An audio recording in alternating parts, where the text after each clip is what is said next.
این حرف غلط که حضرت عیسی سلام الله علیه همون موعظه کرده و نصیحت کرده،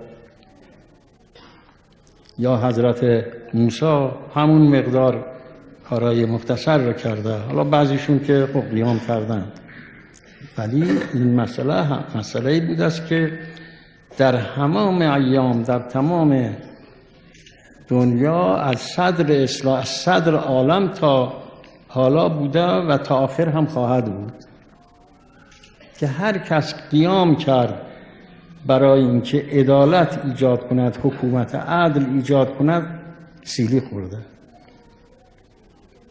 پس ما گله‌ای نداریم که چون قیام کردیم برای اقامه عدل، برای حکومت عدل، برای حکومت اسلامی سیلی بخوریم. ما باید زیادتر سیلی بخوریم.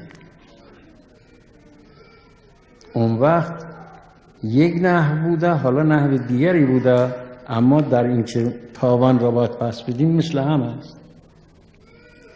ابراهیم خلیل الله تاوان پس داد، موسی کلیم الله داد و رسول خدا داد و امیرالمومنین اون همه شدت کشید و ائمه ما اونقدر سختی کشیدن برای اینکه اونا همه در نظر داشتن که حکومت عدل ایجاد کنن.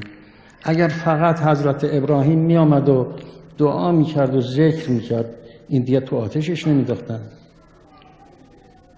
اگر حضرت رسول سلام الله علیه فقط اون وقت که در مکه بود فقط دعا می خوند، بیش از این نبود، اما او با اون چیزهایی که پیش اونها شریف بود، پیش اونها عظمت داشت، مبارزه می کرد.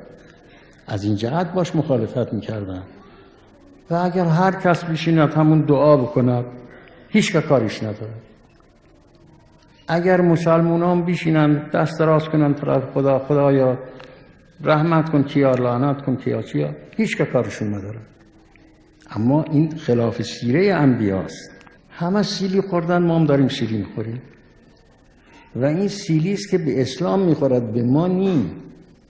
این سیلی است که از صدر عالم تا حالا به مقدسات انبیا خورده است. به شخص نبوده، مسئله شخص نبوده، مسئله مکتب بوده. به مکتبشون سیلی زدند. شما هم مکتبتون اقتضا کرده است که مقابل اونها بایستید و باید سیلی بخورید، چاره ای نیست، باید هم از سیلی بخوریم. این سیلی است که اسلام دارد میخورد.